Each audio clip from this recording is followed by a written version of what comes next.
안녕하십니까. 어미양자홀 우주론을 제안하고 있습니다. 이번에는 프록 34번 인사체형, 꿈, 정보, 믿음, 소망, 사랑, 인내에 대해서 설명을 해보도록 하겠습니다. 먼저 본 동영상은 프록 34번입니다. 그래서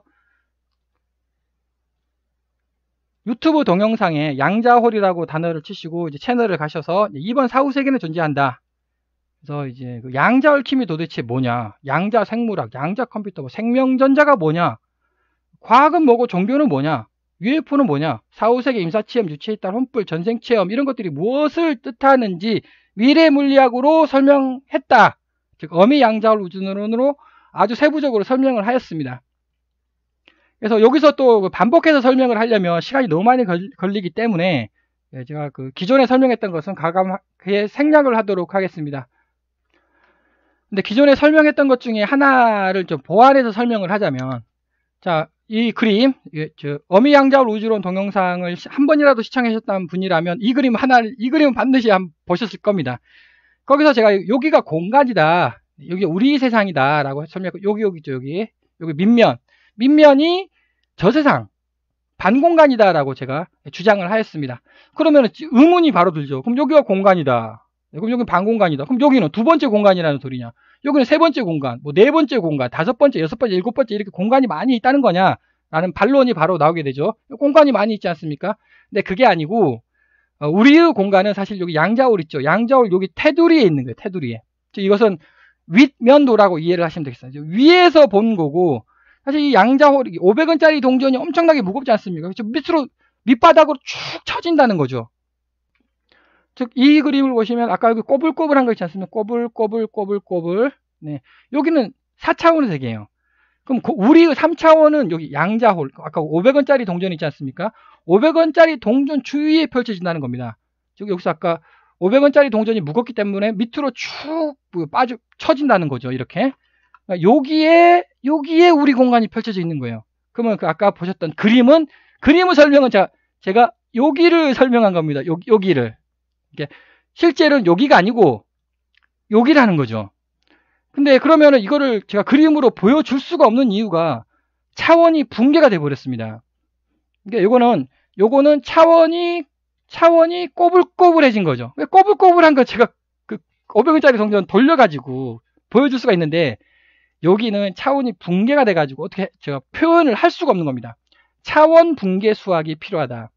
그 차원 붕괴 수학을 공식을 발견한 사람은 아인슈타인의 일반 상대성 이론의 유명세보다 10배 더 유명해질 것이다 라고 예전에 설명을 한 바가 있습니다. 또 이 그림으로 설명하자면 여기 꼬불꼬불, 여기 꼬불꼬불 하지 않습니까? 여기 제가 여기를 중심으로 여기가 공간이고 여기가 반공간이다 라고 설명을 했죠. 근데 그게 아니고 여기라는 거예요. 여기 500원짜리 동전의 테두리에 이런 형태로 여기 세상이 펼쳐질 거다라는 이제 주장입니다.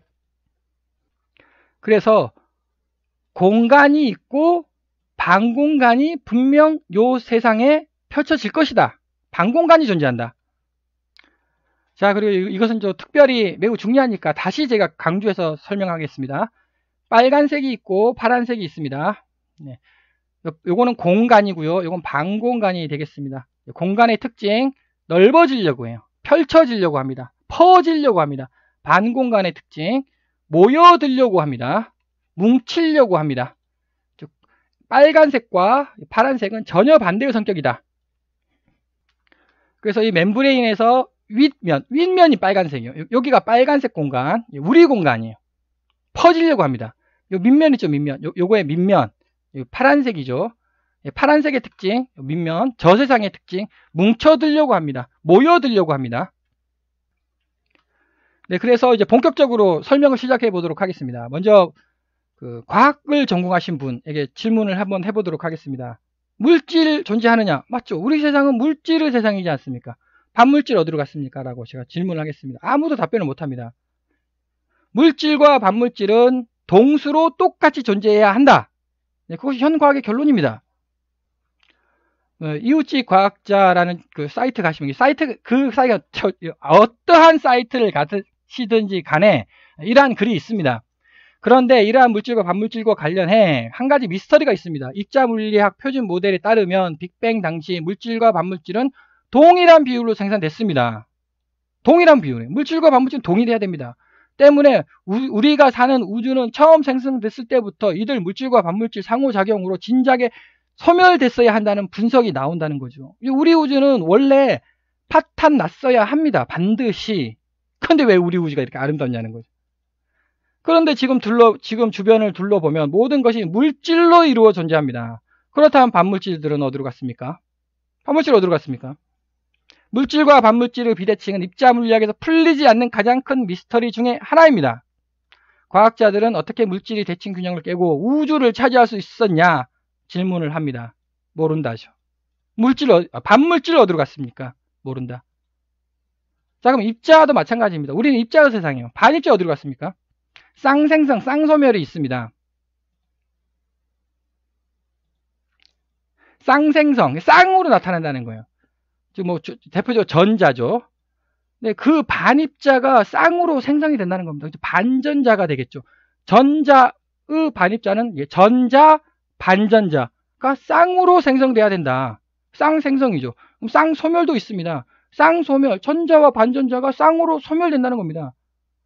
반전자가 존재한다는 거 아닙니까? 전자가 존재하면 반전자도 쌍으로 존재해야 된다. 반전자 어디로 갔습니까?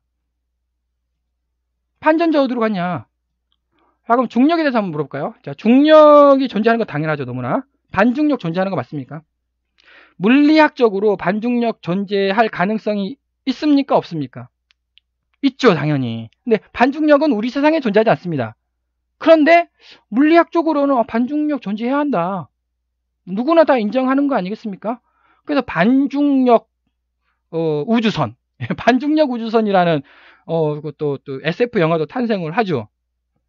반중력 어디 있습니까? 자, 그럼 공간이에요. 우리는 공간에 살고 있습니다. 너무너무 당연한 얘기 아닙니까? 반공간은 어디에 있습니까? 반물질 어디에 있습니까? 반물질 반드시 존재해야 되는데 어디 있는지 모르겠다. 반입자 어디 있습니까? 반입자 반드시 존재해야 되는데 어디 있는지 모르겠다. 반공간 어디 있습니까? 반공간 어디 있는지 모르겠는데 반드시 존재해야 된다. 입니까? 아니면 반공간이란 존재하지 않는 허구, 적 상상이다. 입니까? 이거 다 같은 얘기 아닙니까, 지금? 쌍으로 존재해야 된다. 어떻습니까? 쌍으로 존재해야 됩니다, 반드시. 반공간 어디 있습니까? 그것이 바로 사후세계 임사체험이라, 즉 종교의 영역이다라고 어미양자울 우주론에서는 앞에서도 제가 설명하였듯이 이렇게 다양한 그림을 그려서 설명을 지금까지 해왔었습니다. 그래서 어미양자울 우주론은 저 세상이 존재한다. 자, 그럼 임사체험에 대해서 위키백과에 써있는 글을 한번 읽어보도록 하겠습니다. 임사체험자는 그것을 종교적이라고 느끼지 않고 벌써 원래 종교가 존재하고 저 세상은 종교 영역이라고 했는데 임사체험자는 그것을 종교적이라고 느끼지 않는답니다. 이거 뭐가 이상한데? 정신적인 것이라고 느끼며 정신적인 것이다. 정신이 뭐냐? 역시 제13장 양자얽힘 제가 설명을 할 때 우리 공간과 반공간이 존재하며 이것이 전자, 이것이 반전자, 영혼이라고 부르겠습니다. 정신이 뭐냐? 전자기력. 이게 전자기력. 요거. 전자기력이 바로 정신이다. 그거는 우리 세계의 전자기력이 뭐냐? 물리학에서 말하는 전자기력의 방향은 이쪽 방향. 즉 공간의 방향으로 이렇게 전자기력이 펼쳐져 있는데 공간의 수직 방향으로 전자기력이 펼쳐져 있다는 겁니다. 그것이 바로 우리는 영혼이라고 부른다.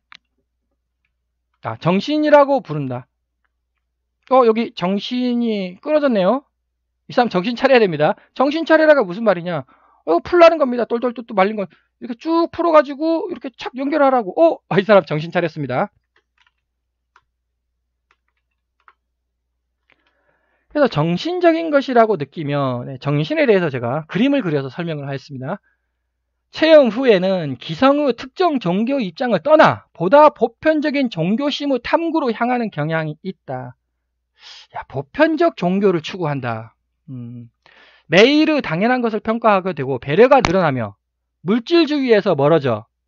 물질주의에서 멀어져. 물질에서 멀어진다는 겁니다. 물질에서. 정신적인 것을 지향하게 되는 등의 변화가 나타나는 경향이 있다. 정신적인 것을 지향. 이거죠. 물질의 반대 아닙니까? 물질의 반대. 정보의 정보. 물질의 반대는 정보이지 않습니까? 그래서 우리 세계는 이거 다 물질이에요. 물질. 물질의 세계, 물질의 공간이라는 겁니다. 빨간색, 아까 제가 얘기했던 퍼지는 세상. 그것이 바로 연력학 제2법칙, 엔트로피 증가 법칙이라는 거죠. 이게. 그러면 저쪽 세상은 반대예요. 반대. 물질의 반대는 정보이지 않겠습니까? 정보의 세상, 뭉쳐드는 세상, 모여드는 세상, 파란색, 모여드는 세상. 그것이 바로 반엔트로피 증가 법칙이죠. 임사체험에는 개인차가 있다.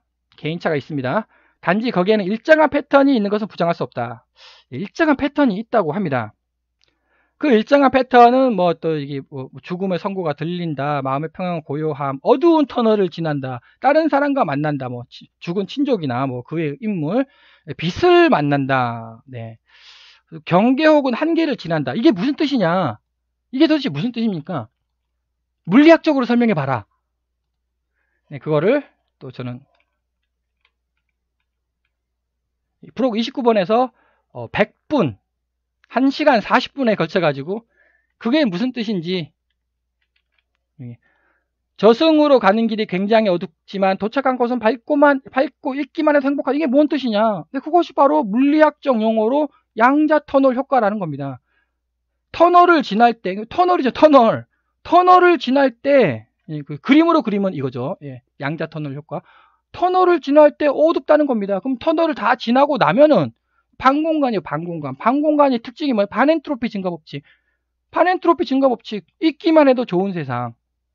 모여드는 세상. 뭉쳐드는 세상. 정보의 세상. 그래서 어미양자홀 우주론이 만약에 사실이라고 가정을 하겠습니다. 그러면 그렇다면 이런 것들이 도대체 무엇을 뜻하는지, 어미양자홀 우주론은 물리학적으로 설명할 수 있어야 한다. 당연한 얘기인 것 같습니다. 체험자의 상당수는 빛에 감싸여 보호된다고 느끼는 감각을 느낀다. 빛이란 게 뭘까요? 당연히 여기가 태양의 빛이죠. 태양의 빛. 그럼 여기는 뭡니까? 태양의 반빛. 반대라는 거죠. 이제 우리가 생각하는 그 태양의 빛이 아니라는 겁니다. 그럼 그 빛이 뭐냐? 반전자라는 거죠.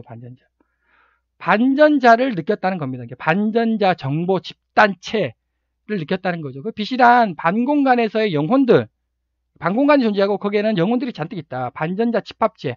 또 종교적으로 말하면 신 혹은 조산 영혼들을 뭉뚱거려서 빛이라고 부른다. 정보예요. 정보. 결국 핵심은 정보라는 겁니다. 그 정보의 형태가 있겠습니까? 당연히 일단 형태는 있습니다. 그게 바로 반전자예요. 근데 반전자가 뭐 사람처럼 생겼습니까? 뭐 코끼리처럼 생겼습니까? 그게 사람처럼 생겼다, 코끼리처럼 생겼다는 물질이에요. 물질. 그래서 정보 집합체는 형태가 없다. 반전자로 이루어져 있는데 형태가 없습니다. 그래서 막 두리뭉실한 단어, 뭐 두리뭉실하게 막 설명도 못하는 거죠. 어떻게 생겼냐? 그냥 어리버리 막 하게 대답할 수밖에 없지 않겠습니까? 형태가 없기 때문에. 그래서 인사체험을 겪고 나신 사람들은 아무렇지도 않은 회화, 행동, 자연 등 나나르 생활에 있는 당연한 것을, 나나르 생활을 뭐라고 평가합니까? 귀찮게. 근데 하루하루를 소중하게 여긴다는 거죠. 왜? 오늘 하루하루의 정보를 내가 소중함을 깨달았다는 겁니다. 다른 사람에게서의 평가를 신경 쓰지 않고, 다른 사람 평가, 저 사람이 대학교 교수인데, 대학교 교수면은 좀 친하게 지내야 되겠는데, 저 사람이 빌딩이 5채야. 네, 그런 거 신경 안 쓴다는 거죠. 물질에 신경 쓰지 않는다는 겁니다. 있는 그대로의 자신을 인정하게 된다. 다른 사람에 대한 배려가 증가하게 된다. 자, 다른 사람에 대한 배려가 증가하게 된다. 그것이 바로 믿음, 소망, 사랑 아닙니까? 믿음, 소망, 사랑이 증가한다는 거죠. 임사체험을 이렇게 한 사람 중에 많은 부분이 믿음, 소망, 사랑이 증가한다는 겁니다. 믿음, 소망, 사랑이 물질입니까? 정보입니까? 정보죠. 정보를 소중하게 생각한다는 겁니다. 생명에 대한 존경, 특히 환경 문제나 생태계에 대한 관심이 강해진다고 합니다. 생명에 대한 존경. 제가 앞 동영상에서도 여러 번 설명을 했습니다. 자연을 존중해 주라고. 제13장 양자얽힘 제가 설명을 할 때도 이렇게 여기서 반세상에서 윤리문제 발생해서 여기서 반전자 포획으로부터 발생된 모든 이익은 자연의 권리에 되돌려 줘야만 한다라고 제가 자연의 권리에 되돌려 줘야 돼요. 자연의 생태계를 소중히 여기라는 겁니다. 그래가지고 여기서 이제 아주 세부적으로 제가 설명을 해 봤었습니다. 지금 임사체험 하신 분의 입장과 똑같은 거 아닙니까? 자연의 권리를 존중해 줘라. 제15장 과학과 종교 통합에서도 결국 동물 식물이에요. 이 동물 식물의 정보체들이 이게 반정보를 만든다는 겁니다. 반정보 아까 그 반전자, 믿음, 사랑, 소망을 이루는 그 정보가 도대체 뭐냐? 여기서 나온 거예요. 인간, 동물, 식물의 생명체로부터 믿음, 소망, 사랑이라는 정보가 반전자 정보가 탄생을 한다는 겁니다. 그로부터 반생명체가 탄생되고 신이 탄생된다라는 거죠. 자연을 존중해줘라. 그래서 제16장 자연, 인간, 인공지능의 권리와 의무는 서로 동일하다. 자연하고 인간하고 동일한 권리와 의무가 있다. 그래서 이거는 헌법에 기재된다라고 제가 강조를 매우 한 바가 있습니다.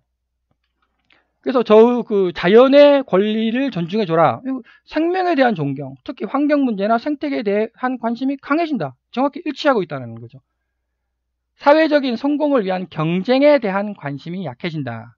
네, 사회적 성공을 위한 경쟁. 정보의 정보, 믿음, 소망, 사랑. 믿음, 소망, 사랑하고 사회적 성공을 위한 경쟁하고 전혀 관련 없죠. 물질적인 보수에 대한 흥미는 희미해지고 임사체험으로 일어난 정신적 변형에 관심이 이행한다. 물질. 우리는 물질의 세상이에요. 황금의 세상입니다. 근데 저 세상은 물질, 황금 존재 안 한다고 제가 얘기를 하였습니다. 물론 반물질이 존재하죠. 네, 정보의 세상이에요. 정보의 세상. 저 세상은. 정신적 변형에 관심이 이행된다. 정신적인 지식에 대한 강렬한 갈증을 기억하게 된다. 네, 정신적 지식. 물질이 아니라는 겁니다. 인생은 의미로 가득 차 있어 모든 인생에는 신성한 목적이 있다는 의식이 자란다. 정보. 죽음에 대한 공포는 완전하게 극복된다. 네, 내가 죽으면 어떻게 될까? 완전하게 극복이 된답니다. 그런데 이제 죽음 과정 자체에 대한 공포는 남아있는 경향도 있다. 사후세계의 확신. 이제 사후세계를 확신한다는 거죠. 이나 환생의 존재에 대한 긍정적인 신뢰가 자란다. 환생에 대해서 제가 또 밑에서 저번 동영상에서도 100분짜리 동영상에서 제가 구체적으로 설명을 했고요. 간단하게 또 여기서도 한번 설명을 해보도록 하겠습니다. 자살의 부정. 네, 자살하면 안 됩니다. 왜 안 되는지 여기서 제가 또 저번 동영상에서도 제가 여러 번 설명을 했고 또 간단하게 설명을 해보도록 하겠습니다. 빛에 대한 신뢰. 빛이 뭐냐? 빛이 이거라는 거죠. 반공간에서 영혼들, 반전자 집합체, 신들 조상 영혼들, 자기 초월, 작은 자기라는 껍질을 벗고 우주 전체로 열려가려는 마음의 성장을 바란다. 우주 전체로 열려가는 마음의 성장이 뭡니까? 네. 아마 임사체험을 경험하신 분은 저 어미양자울 우주론을 봐야 되는데 근데 왜 이리 어미양자울 우주론이 인기가 없는지는 저도 모르겠습니다만 발표가 재미가 없게 해서 그런지는 모르겠습니다만 어쨌든 임사체험 하신 분은 우주 전체로 열려가는 마음의 성장. 그게 뭡니까? 그게 바로 도대체 차원이라는 게 뭐냐? 내가 공간이라는 게 뭐냐? 네, 그다음에 여기 써 있는 것도 우주가 어떻게 탄생이 되는지부터 시작해가지고 여기에 있는 모든 단어들 있지 않습니까? 종교가 도대체 뭐냐? 반세상이 뭐냐? 아까 생명체, 기후변화, 탄소배출권도 이거 자연의 생태계 아니고 생태계? 1장부터 시작해서 18장까지 18번째 장까지 우주가 도대체 뭐냐를 설명하고 있는 어미양자울 우주론에 관심을 가져야 한다라고 제가 또 제안을 하겠습니다. 우주 전체로 열려가는 마음의 성장을 바란다. 초능력자 현상. 근데 이게 제가 볼 때는 초능력 숟가락을 막 휜다. 물체를 막 염력으로 막 물체를 이동시킨다. 그게 아닌 것 같고요. 영적 능력이라는 거는 정신적 능력이 어떤 신비로운 현상이 나타나는 거 아닌가 싶습니다. 힐링, 예시, 텔레파시, 투시 등의 체험이 많이 일어나는 것이 확인된다. 투시라는 것도 글쎄요, 이제 물질을 투시할 수는 없습니다. 네, 뭐 투시, 네, 투시도 어떤 투시냐 또 단어도 많이 있으니까. 그래서 핵심이 뭡니까? 여기서 제가 장시간 동안 읽었습니다만 핵심은 이거죠. 믿음, 소망, 사랑이 임사체험을 하시는 분은 믿음, 소망, 사랑이 증가한다는 거 아니겠습니까? 그게 물질입니까? 정보입니까? 정보죠. 정보가 증가한다는 겁니다. 그럼 왜 도대체 정보가 증가하냐? 정보의 세상을 경험을 했다는 겁니다. 임사체험을 하신 분이. 그래서 물질의 세상은 중요하지 않다. 정보의 세상이 중요하다라고 깨달았다는 거죠. 두 번째, 꿈은 무엇이며 왜 꾸는가? 자, 임사체험, 이거는 남이 한 얘기죠. 그러니까, 거짓말 한다. 혹은, 뭐, 믿거나 말거나 이겠지만, 자, 꿈은 무엇이며 왜 꾸는가? 꿈은 누구나 다 꾸지 않습니까? 그게 사실이에요. 꿈은 사실입니다. 근데 도대체 그게 정체가 뭐냐? 꿈이 뭐냐? 왜 꾸는가를 아무도 설명을 못 하죠. 그래서 꿈에 대해서 뭐 역사적으로, 뭐, 위대한 선지자 분들이나, 그 다음에 또 그 철학자 분, 심리학자 분들께서 꿈이란 이런 것이다라고 정의를 내렸을 겁니다. 많이 내렸습니다. 네, 저는 어미양자를 우주로 해서 꿈은 반공간 정보 세상입니다. 반공간에서 반전자들의 생명활동이다. 반전자들의 생명활동이다라고 제가 정의를 내리도록 하겠습니다. 자, 생명활동입니다. 네. 자, 생명체의 꿈은 도대체 생명체의 꿈이 뭐냐? 정보의 집합체라는 겁니다. 정보예요, 정보. 그럼 다시 정보가 뭡니까? 네. 반전자라는 거죠, 반전자. 반전자의 집합체입니다. 반전자가 어떻게 생겼습니까? 반전자 이렇게 생겼습니다. 그러면, 아니, 이게 뭡니까? 이게 왜 이렇게 그려집니까? 라고 또 계속 태클을 달죠. 그러면, 제가 또 100시간 동안 설명을 해야 됩니다. 네, 그래서 더 이상의 이제 세부 설명 이제 생략하도록 하겠습니다. 생명체의 정보란 무엇인가? 양자 얽힘에서 물리학 단어입니다. 양자 얽힘에서 반전자들의 생명 활동이다. 네, 반전자들이 막 이렇게 움직인다는 거죠. 그럼 그 반전자가 뭐냐? 종교적 단어로 설명을 하면 그게 바로 영혼이 되겠습니다. 정보예요, 정보. 과학, 물리적 단어로 정보, 종교적 단어로 영혼.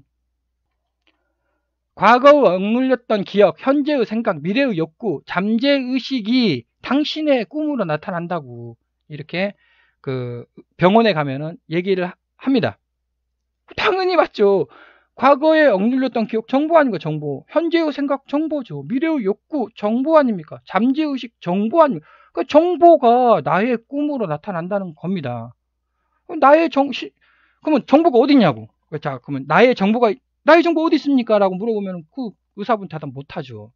그 나의 정보는 저 세상에 있다고. 나의 실제 정보는 보존됩니다. 그리고 나의 실제 정보들이 또 새로운 정보들을 막 만들어낸다는 거죠. 새로운 정보, 새로운 거짓 정보예요.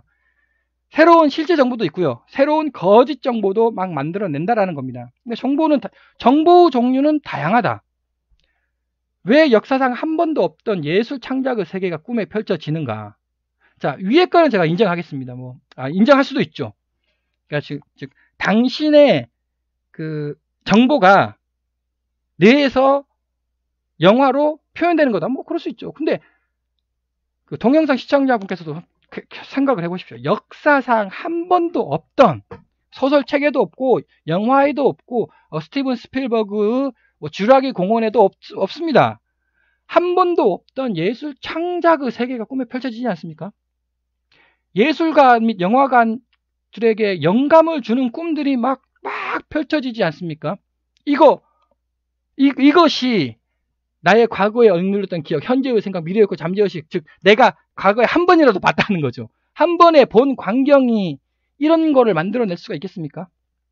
그럼 역시 또 그 물리학자나 생명학자에게 물어보면 나의 두뇌가 매우 똘똘하기 때문에 자, 저의 두뇌는 똘똘하지 않습니다. 아니, 두뇌가 제 아무리 똘똘하다고 한들 역사상 한 번도 없던 예술 창작의 세계를 나의 뇌가 만들어낼 수 있다라고 생각을 하십니까? 그 불가능하지 않습니까? 그럼 이제 의사 연구 주제를 하나 또 제안을 해보도록 하겠습니다. 먼저 제안을 꿈의 배경 장면에 대한, 꿈의 막 배경 장면이 막 펼쳐지지 않습니까? 그 세부적인 묘사, 글, 게시, 모임 사이트를 만들자. 사이트를 하나 만듭니다. 사이트를 하나 만들어가지고 자기 그 배경 화면 있지 않습니까? 꿈에 펼쳐진 신기한 배경 화면에 대해서 막 쓰는 거예요. 자, 그러면 나의 뇌가 만들어냈다. 그러면은 똑같은 배경 화면이 존재하면 안 되죠. 왜냐하면 나의 뇌의 정보는 인생의 정보죠. 즉 예를 들어서 대한민국에 태어난 A라는 사람의 정보와 미국에 태어나는 B라는 사람의 정보는 전혀 다르지 않습니까? 근데 그 두 사람이 묘사했던 배경이, 만약에 배경 장면이 하나라도 정확하게 일치하는 개인 꿈이 발견된다면 이건 뭡니까? 저 세상에 시뮬레이션이 있다는 거죠. 시뮬레이션이. 그 배경이 나의 머릿속에 있지 않다라는 겁니다. 즉 제가 제안하는 거는 이 사이트 모임을 만들어 가지고 이거를 발견하자는 거죠. 하나라도 발견하면 노벨상 받을 수 있을까요? 네, 노벨상까지는 아닐지라도 아마 뒤집어지는 사건이 발생할 것 같습니다. 그런데 역시 또 믿지는 않겠죠. 왜냐하면 그건 당신이 거짓말하는 거다. 또 이렇게 얘기하면은 또 그렇겠네요. 또 거짓글이 또 뭐라 그래야 되나, 거짓글이 많이 발생하겠네요. 거짓말하는 게시글. 여하간 하여튼 아이디어로 좋은 것 같습니다. 그래서 나의 두뇌가 똘똘하기 때문에 그러냐? 또 의사 연구 주제를 또 한번 해보자는 겁니다. IQ 150짜리가 꾸는 꿈하고 IQ 80짜리가 꾸는 꿈을 한번 비교를 해보자는 거죠. 만약에 IQ 150짜리는 휘황찬란한 꿈을 꾸고 IQ 80짜리는 안 휘황찬란한 그냥 그러한 평범한 일상생활 꿈밖에 안 꾼다라고 한다면 나의 두뇌 차이 때문에 그럴 수 있죠. 근데 비슷한 꿈을 꾼다. 비슷하게 IQ 80짜리도 휘황찬란한 꿈을 꾼다. 그러면 두뇌 때문이 아니라는 거죠. 이거 역시 의사 연구 주제로 한번 IQ 차이에 따른 꿈의 분석. 이거를 한번 또 제안을 하겠습니다. 그래서 저쪽 세상은 시뮬레이션 세상이라는 겁니다. 정보 세상이에요. 저쪽 세상에는 예술 창작 정보들이 가득 있습니다. 왜 예술 창작의 정보들이 가득 있죠? 앞에서도 제가 서론에서 설명했습니다. 모여든다고. 반전자들을 파란색의 특징, S극, 자석에서 S극 모여든다고. 반전자들은 자연적으로 모여듭니다. 정보가 자연적으로 모여들면 어떤 정보가 탄생하겠습니까? 어마어마한 창작 정보들이 탄생하는 거 아니겠습니까? 그래서 저쪽 세상에서는 자연적으로 예술 창작의 정보들이 가득 있다라는 겁니다. 그 정보를 내가 낚시하여, 꿈에서 낚시하여 나의 양자 얽힘을 만들어서 생명활동을 이어간다라는 거죠. 그래서 꿈을 꾸는 것이 바로 나의 생명활동을 이어가는 것입니다. 근데 나무위키에서는 뭐라고 설명을 하느냐. 사막 한가운데에 있는 낡은 탑과 그 인근을 주행하는 경천철 꿈. 언젠가 봤던 탑, 사막, 경천철의 시각 정보를 각각 따로 뇌에 접수했다가 꿈에서 한꺼번에 조합해서 재생하는 거라고. 즉 당신이 언젠가 한번 봤다라는 겁니다. 자, 그러면 진짜 내가 스쳐서 언젠가 한번 나도 인지하지 못하는 광경을 스쳐서 지나갔는데 그거를 내가 그 장면, 그 모양 정확하게 내가 기억을 하고 있다는 거 아닙니까? 아니 내가 뭐 IQ 300입니까? 아니 기억 안 나요. 지금 기억 안 나죠. 어떻게 그걸 기억을 합니까? 뭐 IQ 300 정도면 기억할 수 있겠네요. 제 IQ는 100 띵띵. 100 띵띵밖에 안 되는데 언젠가 봤던 탑을 제가 어떻게 기억을 하냐고요. 근데 그 탑이 너무 선명하게 나오지 않습니까? 그리고 한꺼번에 조합해서 재생? 이게 불가능하죠. 탑, 사막, 경천철을 한꺼번에 이렇게 조합을 하려면 끊어져요. 이게 부자연스러운 연결이 발생이 된다는 겁니다. 근데 꿈에서 너무너무 자연스럽지 않습니까? 희한한 것들이 막 서로 조합이 돼가지고 너무너무 자연스러워요. 컴퓨터 공학자들에게 한번 질문을 해보도록 하겠습니다. 이거 시뮬레이션, 탑, 사막, 경전철을 시뮬레이션 해가지고 버추얼 가상 세계를 만들 수 있겠습니까? 그 가상 세계 만들려면 어마어마한 노력이 들어가면 어마어마한 돈이 들어가고 인력이 투입이 돼야 돼요. 그 3D 게임 있지 않습니까? 3D 게임에 총 탕탕탕 쏘면서 막 전쟁하는 게임, 거기에 배경 화면 있지 않습니까? 그 배경 화면, 3D 화면을 만들기 위해서 몇 명이 투입되고 몇 시간, 돈이 얼마가 투입이 됩니까? 그런데 그런 배경 화면들이 내 머릿속에서 하루에 한 4번 정도? 4번 정도 나의 두뇌가 그 3D 화면을 만들어낸다? 글쎄요. 도저히 못 믿겠습니다. IQ 500? 네, IQ 500 정도면 만들어낼 수 있겠죠. 뭐 하루에 4번. 근데 어떻게 IQ 100 띵띵인 사람들이 그거를 만들어낼 수가 있겠습니까? 하루에 4번씩이나. 뭐 한 달에 한 번 그렇게 만들어낸다 그러면 또 이해라도 하겠지만 불가능하다. 이거 아니다라는 거죠. 제 주장은. 이것을 이렇게 꿈에서 한꺼번에 조합해서 재생할 만큼 나의 두뇌는 똘똘하지 않다. 저 세상이 존재하며 저 세상에 시뮬레이션의 세상이 이미 펼쳐져 있다. 그 이유는 이것이 바로 진화론과도 연결되는 거 아니겠습니까? 우리 세상에 진화가 발생을 합니다. 4%.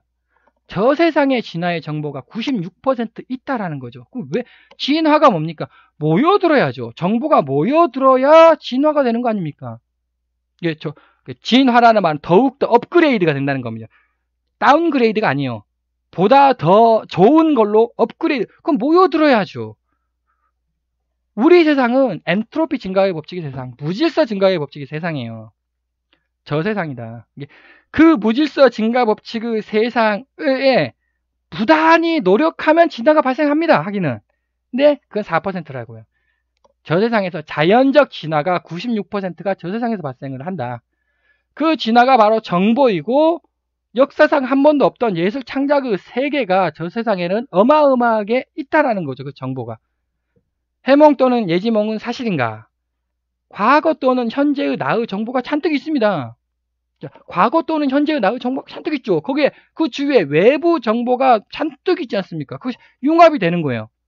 나의 정보와 외부 정보가 융합이 돼가지고 창작 정보를 만들어낸다는 겁니다.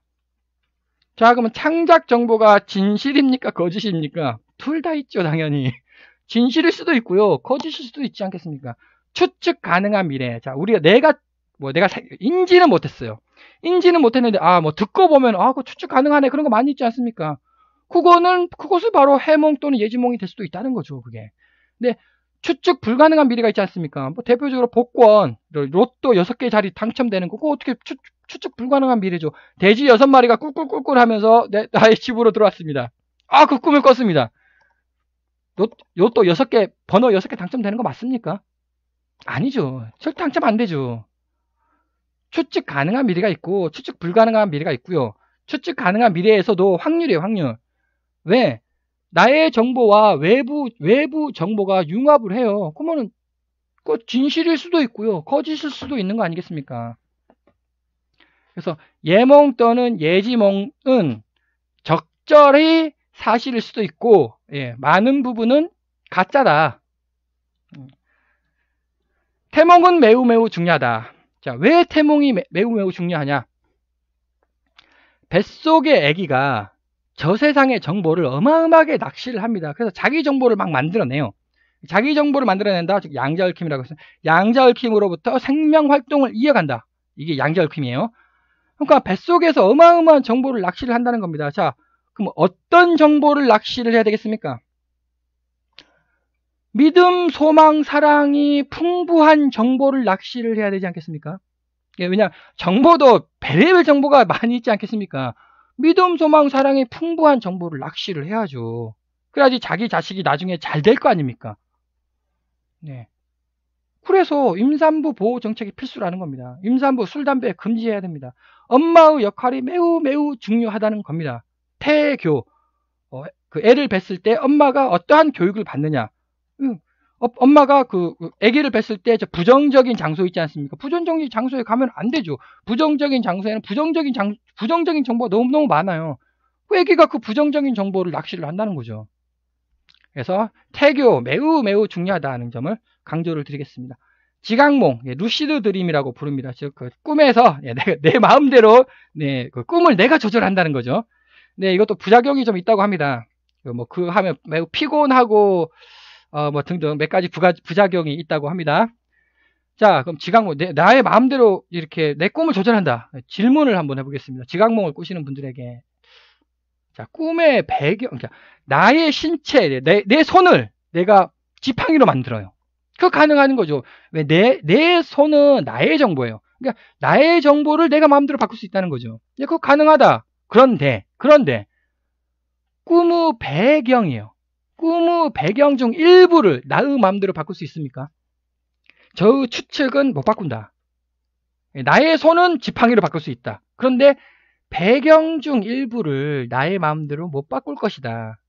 그럼 배경 전체를 바꿀 수 있겠습니까? 그건 가능하죠. 배경 전체를 바꾸는 게 아니고 A라는 시뮬레이션에서 나와가지고 B라는 시뮬레이션 방으로 들어가면 되죠. 그럼 배경 전체가 바뀌는 겁니다. 근데 A라는 시뮬레이션 방 그 자체에서 배경에 아까 그 경전철 있지 않습니까? 경전철이 아니고 배, 선박, 경전철을 선박으로 바꿀 수 있는지, 사막 있지 않습니까? 사막을 바다로 바꿀 수 있냐? 한번 질문을 해보도록 하겠습니다. 또 스토리가 더 이상 전개되지 않는 경우가 꿈에 펼쳐집니다. 막 스토리가 막 진행해서 갑자기 스토리가 끊겼어. 왜 스토리가 끊깁니까? 그런 꿈을 뭐 가끔가다 꾸죠. 저도 이제 꾸는데 스토리가 왜 이상 전개가 안 돼요? 스토리가 왜 전개가 안 되죠?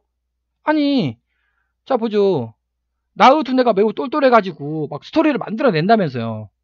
물리학에서는, 현과학에서는 그렇게 주장을 하죠. 아니, 왜 스토리를 내가 못 만들어냅니까, 그때? 갑자기 그때? 스토리가 끊겼어요. 아니, 나의 두뇌가 매우 똘똘하기 때문에 스토리 계속 만들어내면 되죠. 왜 스토리가 갑자기 끊깁니까? 자, 그러면 지각몽을 꾸시는 분에게 또 질문하겠습니다. 스토리가 더 이상 전개되지 않는 경우가 있습니다. 스토리를 더 진행시킬 수 있습니까? 왜 자기 마음대로 꿈을 조절할 수 있다고 했으니까 스토리를 자기 마음대로 더 진행시킬 수 있어야 되는 거 아니겠습니까? 한번 궁금합니다. 오늘도 꿈을 한 여러 편 꾼 것 같은데 오늘 꿈 하나 딱 얘기를 하자면, 자, 서유기예요. 서유기. 그래서 제가 왜 서유기 꿈을 꿨는지는 저도 이해를 전혀 못하겠습니다. 오늘 서유기 뭐 중국 드라마 많이 봤죠. 옛날에 서유기 재밌잖아요. 많이 봤는데 왜 오늘 꿨냐는 거죠. 뜬금없이. 자, 그럼 서유기의 꿈을 꿨으면 뭐 과거의 기억이라고 했으니까 그 과거의 기억, 서유기에 관련된 꿈을 꿔야 될 거 아닙니까? 그런데 전혀 달라요. 내용이 뭐 구체적으로 설명하면 시간이 너무 많이 걸리니까 다 생략하고, 여하간 서유기예요. 저팔계 나오긴 나옵니다. 근데 저팔계 모양이고 뭐 또 저팔계가 저팔계가 두 명이에요. 하나는 얌전한 저팔계, 다른 하나는 아주 막 우락부락하게 생긴 저팔계. 그 두 개가 이제 합쳐지는 겁니다. 뭐 여하간 역사상 한 번도 없던 예술 창작의 세계가 서유기라는 그 이름만 빌려가지고 펼쳐지는 겁니다. 이거 절대 나의 두뇌가, 저의 두뇌가 그거 얘기를 만들 능력이 안 돼요. 저는 절대 안 됩니다. 만약에 제가 영화 감독이었으면 오늘 꿨던 꿈을 주제로 해가지고 SF 영화, 서유기 영화를 하나 만들겠습니다. 전혀 달라요, 내용이. 자, 그래서 전생환생 꿈. 자, 전생환생 꿈을 많이 꾼다고 합니다. 인터넷을 뒤져보십시오. 전생기억, 차시환생, 전생을 기억하는 아이들, 전생치료, 이런 단어로 인터넷을 검색하시면 너무너무 많아요.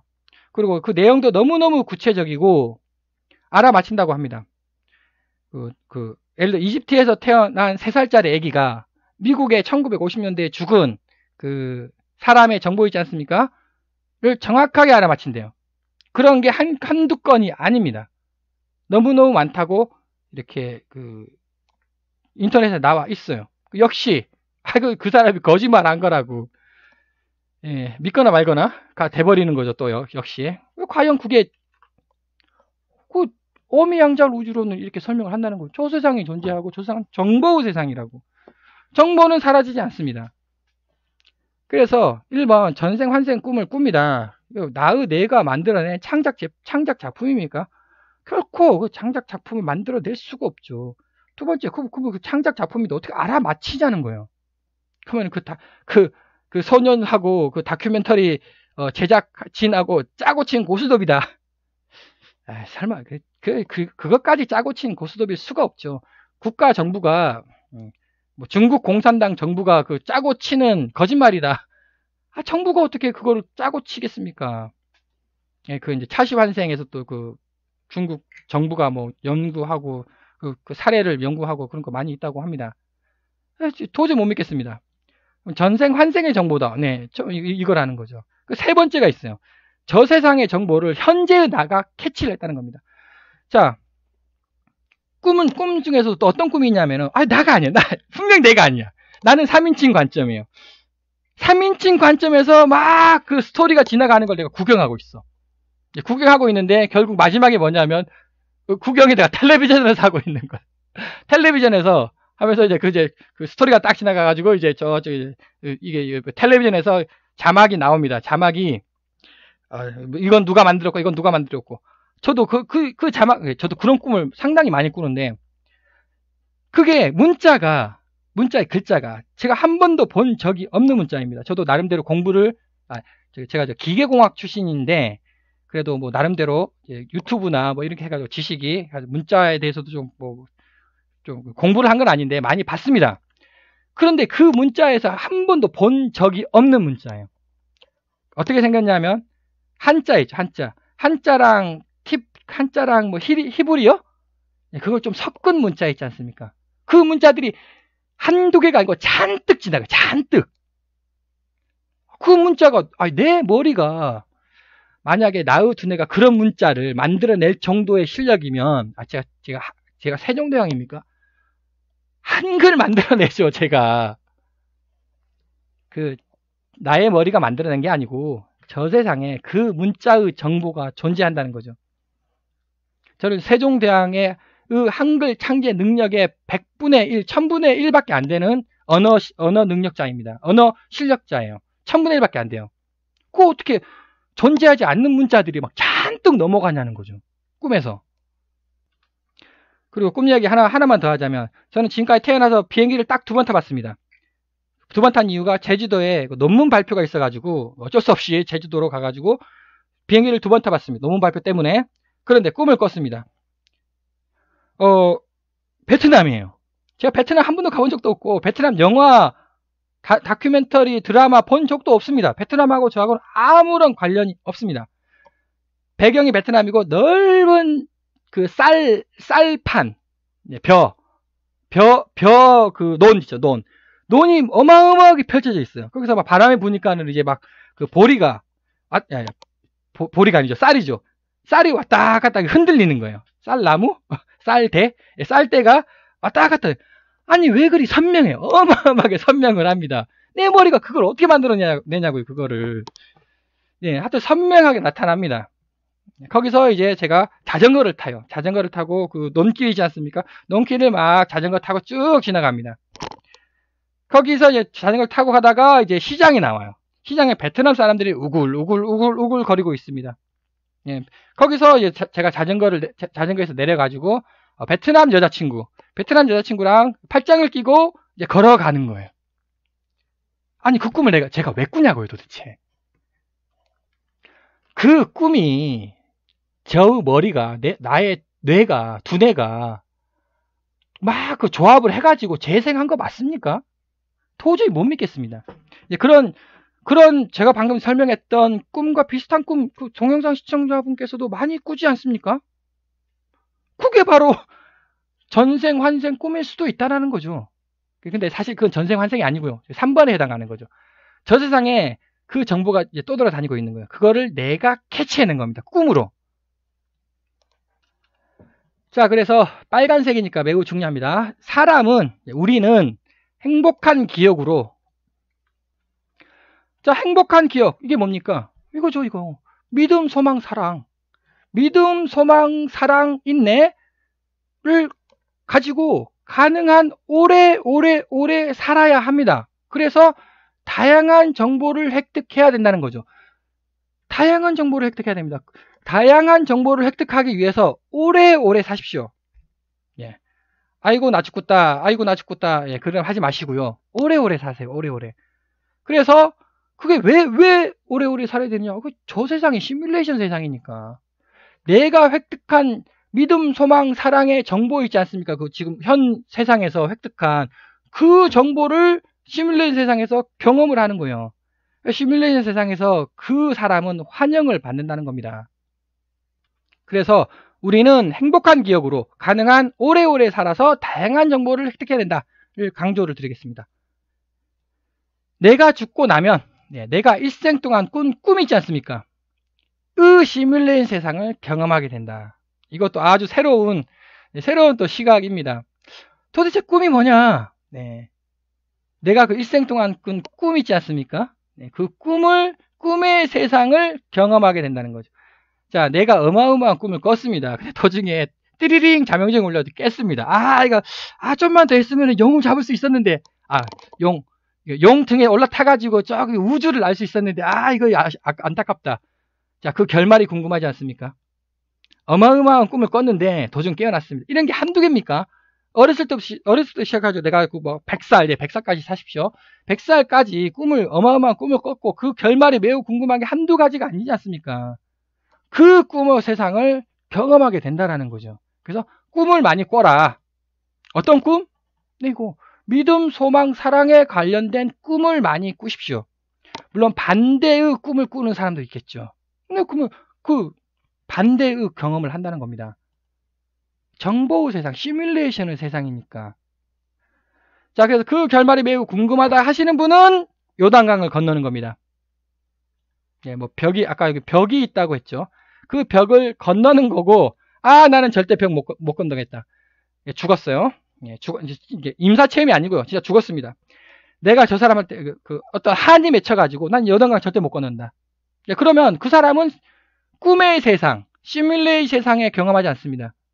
떠도는 거죠. 그래서 구천을 떠도는 거를 그 사람은 선택을 한 겁니다. 그게 바로 귀신 혹은 여기 전생 또는 환생일 가능성이 높다라는 거죠. 자, 이번에는 그래서 내가 일생 동안 꿈의 시뮬레이션 세상을 경험하게 된다. 사후 세계에서 경험하게 된다라는 것을 또 한번 제안을 해보도록 하겠습니다. 그래서 자살, 자결, 분신, 안락사를 하면 어떻게 되냐? 자, 우선 자결, 스스로 목숨을 끊은 거죠. 자살하고 자결하고는 전혀 다릅니다. 자결에 믿음, 소망, 사랑이 있습니까? 없습니까? 있죠. 민족에 대한 일제시대 때 민영환이 자살하지 않았습니까? 우리 배달의 민족에 대한 믿음, 소망, 사랑이 너무너무 강력하신 분 아닙니까? 믿음, 소망, 사랑이 있는 거예요. 민영환 해서 또 대표적인 분들 많이 계시지 않습니까? 자, 그럼 자살에, 개인적 자살이죠. 개인적 자살에 믿음, 소망, 사랑이 있습니까? 없습니까? 많이 부족하겠죠. 있긴 있겠죠. 근데 일반 사람들보다 매우 부족하게 됩니다. 그래서, 너무너무 심한 거 말고, 예를 들어서 우울증 정도의 수준, 우울증 정도의 수준은 적극적인 치료를 받으시고, 또 본 동영상이, 자, 꿈도, 기분 전환, 믿음, 소망, 사랑에 대한 꿈을 많이 꾸도록 노력을 하시고, 또 여기 오래오래 살라고 가급적 행복한 기억으로 가능한 오래오래 살아서 다양한 정보를 획득해야 된다. 이거를 한번 되새겼으면 좋겠습니다. 자살을 하면은 부정적인 시뮬레이션 세상을 경험하게 된다. 자, 그러면 분신에 대해서 분신을 하신 분 믿음, 소망, 사랑이 있습니까? 글쎄 모르겠습니다. 제가 분신의 종류도 이제 여러 가지가 있어가지고 믿음, 소망, 사랑으로 분신하신 분이 계시고 그게 아니라 나는 돈을 얻기 위해서 물질을 추구하기 위해서 이제 분신하신 분도 계시겠죠. 종류가 한마디로 말하면 종류가 많다. 결국 믿음, 사랑, 소망이 있냐 없냐 그것이 이제 핵심이 되겠습니다. 자, 그럼 안락사는 어떻게 해야 될까요? 안락사 이게 법적으로 좀 문제가 있는데 저도 한 가지 또 제안을 하겠습니다. 안락사에 가까운 그 환자분들 계시지 않습니까? 그건 이제 꿈 연구를 한번 해봤으면 좋겠습니다. 의사분들께서 그 안락사에 근접하신 분들의 꿈은 어떻게 꾸는지, 그 꿈들도, 그 안락사에 가까운 분들도, 평상시 꿈을 꿨다라고 하면 안락사하면 안 돼요. 근데, 왜냐? 가능한 오래 살아가지고 다양한 정보를 획득해야 되는데, 그런데 안락사에 가까울수록 부정적인 꿈을 많이 꾼다 그러면은 안락사 시켜주는 게 옳다. 핵심이 뭐냐? 불쾌한 정보를 자기 스스로 만들어내지 말라는 겁니다. 믿음, 소망, 사랑의 정보를 자기 스스로 만들어내라. 자, 그런데 어쩔 수 없는 경우가 있죠. 어쩔 수가 없습니다. 이거 자살을 할 수밖에 없어요, 이게. 그런 경우가 발생합니다. 어쩔 수 없다면 환생을 택해라. 즉, 여기 요단강을 건너지 말고 환생을 하십시오. 환생을 선택을 하십시오. 요단강 건너지 말고. 네. 그래서 여기 그게 바로 전생 환생으로 다시 재탄생한다는 거 아닙니까? 혹은 저 세상의 정보를 현재에 나가 캐치하도록 이제 허용을 한다는 거죠. 그런데 역시 그 사람의 정보는 예를 들어서 자살하신 분들의 정보는 결국 초기화가 됩니다. 한을 품고 죽은 사람이 이제 귀신으로 돼요. 근데 귀신이 뭐 한을 풀었던지 뭐 하여튼 간에 뭐 어떤 최종적으로는 다시 탄생하게 되는데 그 다시 탄생한 정보는 이미 사라집니다. 결국 초기화가 된다. 결국 나는 사라진다는 거죠. 나는 결국은 사라지고 새로운 인격체로 나의 정보가 바뀌게 된다가 되겠습니다. 끝으로 이제 종교인은 무엇을 추구해야 하는가? 자, 앞에서 제가 설명했듯이 배신, 황금, 권력, 폭발 이런 거 아니라는 거죠. 종교인은 이런 거 추구하면 안 됩니다. 종교인은 믿음, 소망, 사랑, 그리고 인내라는 것을 제가 강조를 하도록 하겠습니다. 믿음, 소망, 사랑은 뭐 제가 뭐 얘기할 필요가 전혀 없는 얘기고요. 왜 인내가 필요하느냐? 인내는 두 가지 종류가 있습니다. 내적 인내가 있고 외적 인내가 있어요. 내적 인내라는 것은 뭐 진짜 어쩔 수가 없어, 이게. 내가 뭐 어떻게 해볼 수가 없는 거예요. 참고 견뎌라. 그럼 왜 참고 견뎌야 되는 게? 1번, 어쩔 수가 없으니까. 근데 어쩔 수가 없어가지고 폭발해가지고 자살한다? 그거 하지 말라는 거죠. 참고 견디라는 겁니다.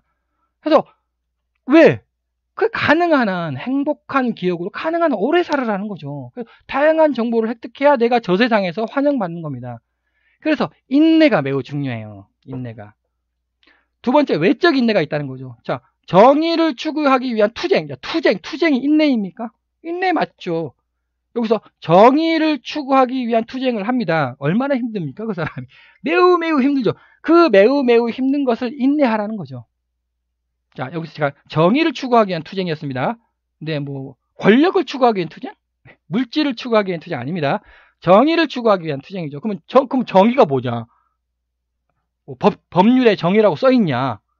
네, 정의가 뭐냐? 뭐 앞에서도 제가 설명했듯이 제가 정의란 이런 것이다라고 여러 번 제가 설명을 한 바가 있고, 뭐 또 하나 이거 생명에 대한 존경, 투쟁, 예를 들어서 철룡산 도룡령 사건, 도룡령에서 물론 이제 그 스님께서 어떠한 마음가짐으로 그렇게 투쟁을 했는지는 모르겠습니다. 근데 일단 뭐 도룡령을 위한 마음으로 투쟁을 했다라고 한번 가정을 해보면 그건 하라는 겁니다. 네, 그거 좋은 거죠. 근데 뭐 그 도룡령을 내세우면서 이제 자기의 그 이권을 추구하는 건 그건 아니라는 거죠. 민족을 지키기 위한 전쟁 얼마나 힘듭니까? 이순신 장군님, 네, 얼마나 힘들어요. 그 인내, 그 외적 인내죠. 믿음, 소망, 사랑, 인내로 우리 세상을 살아가야 한다. 행복한 기억으로 가능한 오래오래 살아 다양한 정보를 획득해야 된다. 하나님은 본인을 보호해줄 영혼을 강력히 희망을 합니다. 왜 본인을 보호해줄 영혼을 강력히 희망하냐? 그건 제 15장 과학과 종교 통합이라는 그 챕터에서 왜 그런지 제가 설명을 하겠습니다. 시간 관계상 설명을 생략을 하고요. 부처님 등을 신은 적당히 희망한다. 근데 또 이게 하나님은 강력히 희망하는데 부처님 등은 왜 적당히 희망하냐? 왜 이유가 앞에서도 15장 동영상에도 제가 설명했지만 하나님은 전지전능합니다. 전지전능이 물질적으로 전지전능하는 게 아니에요. 지적으로, 정보적으로 전지전능하다는 겁니다. 그 정보가 지적이죠. 물질적으로 전지전능한 게 아니에요. 정보적으로 전지전능하다는 겁니다. 대신 매우 약해요. 그러니까 매우 약하다. 그러니까 본인을 보호해줄, 그 약한 본인을 보호해줄 영혼을 강력하게 희망을 한다는 겁니다. 그래서 하나님은 네, 그래서 그 요구를 많이 하죠. 근데 부처님 등의 신은 지적 존재예요. 그냥 전지전능인 아니에요. 지적으로 지적이 풍만한 존재입니다. 대신 튼튼하죠. 그래서 이것이 하나님과 다른 신들과의 차이점이 되겠습니다. 네, 천지창조의 하나님은 물질을 천지창조한 게 아니고 천지창조의 지적 능력을 가지고 있는 분이에요. 하나님은. 천지창조 능력을 가지고 있다라는 거죠, 한마디로. 실제로 해봐라. 네, 실제로 물질적으로는 못해요. 근데 시뮬레이션 세상, 정보 세상 시뮬레이션 세상에서는 이걸로 전지전능의 능력을 발휘한다는 겁니다. 하나님은 타 좋은 신들과 사이좋게 지냅니다. 근데 보통 보면은 그 교회에서 막 자기만 믿고 다른 종교는 다 사탄이다라고 사단이라고 이렇게 주장하지 않습니까? 그거 그렇지 않다. 하나님은 타 좋은 신들, 예를 부처님과 사이좋게 지냅니다. 하나님은 유태인에게만 화를 내고 매우 엄격해요. 왜 유태인? 그것이 구약성서 아닙니까? 구약성서에 보면은 막 하나님이 화를 내고 짜증내고 그러죠. 아니 하나님이 왜 유태인이죠. 유태인에게 화를 내고 짜증내죠. 역시 제 15장 동영상에서 이제 그 과학과 종교 통합이라는 동영상에서 왜 그런지 제가 설명을 하였습니다.